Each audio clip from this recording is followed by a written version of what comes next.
Pakistani army chief Bharat के साथ शांतिपूर्ण बातचीत की बात कर रहे हैं।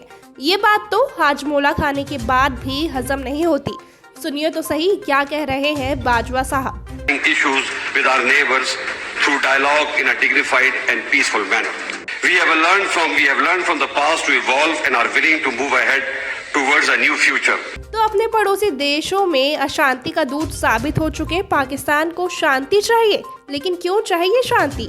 ऐसी कौन सी आफत आ पड़ी जो पाकिस्तान के लिए भारत से बातचीत की नौबत आ गई? Stable Indo-Pakistan relation is a key to unlock the untapped potential of South and Central Asia by ensuring connectivity between East and West Asia. Bajwa कह रहे हैं कि उन्होंने भूतकाल से बहुत कुछ सीखा है और भविष्य काल को बेहतर बनाने के लिए आगे बढ़ना चाह रहे हैं।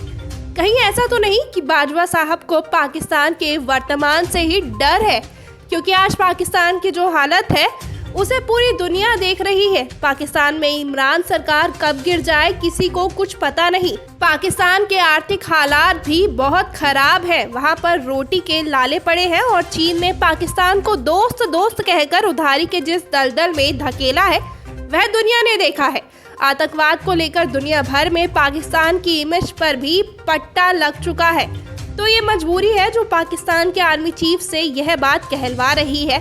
लेकिन कश्मीर का मोह है कि जाता ही नहीं। पाकिस्तान भारत से रिश्ते सुधारना भी चाहता है, लेकिन कश्मीर को भूलना भी नहीं चाहता।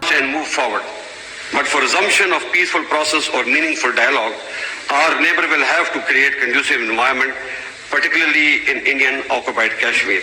ये वही पाकिस्तान है जहाँ की सरकार पर जब कोई दबाव पड़ता है तो वह कश्मीर वाले कूटनीति गीत गाने लगती है और भारत विरोधी बयान देकर या कोई आतंकी साजिश रचकर ध्यान हटाने की कोशिश करती है। अब वही पाकिस्तान है जो एक के बाद एक कई बार भारत के साथ बातचीत शुरू करने की रट लगा रहा है, चाहे बाजवा हो या इमरान खान।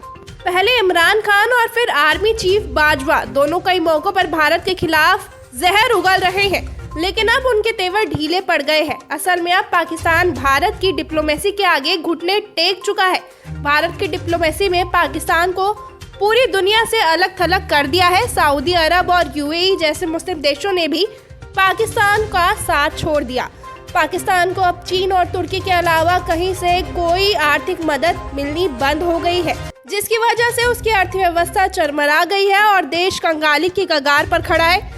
इसलिए अब इमरान और बाजवा दोनों मिलकर भारत की मिन्नतें करने में जुटे हैं। जब मेरी गवर्नमेंट आई तो हमने पूरी कोशिश की हिंदुस्तान से कि हम अपने जो भी इश्यूज है, और हमारा इशू बेसिकली कश्मीरी एक ही इशू है, हम उसको कैसे डायलॉग के जरिए हल करें और अपनी एक सिविलाइज्ड नेबर्स की तरह अपनी रिलेशनशिप कायम करें। अनफॉर्चुनेटली 5 अगस्त आ गया और उससे बहुत बड़ा एक धचका पड़ा और हमारा टोटल ब्रेकडाउन हो गया दोनों मुल्कों के बीच में। अभी भी उम्मीद हम ये रखते हैं कि अगर वो कश्मीरियों को जो उनका राइट है, जो यूनाइटेड नेशंस की सिक्योरिटी काउंसिल ने उनको राइट दिया है कि अपनी जिंदगी का फैसला खुद करें, अगर वो राइट देते हैं तो ये हिंदुस्तान के लिए भी उतना फायदेमंद है जितना हम अब पाकिस्तान के लिए।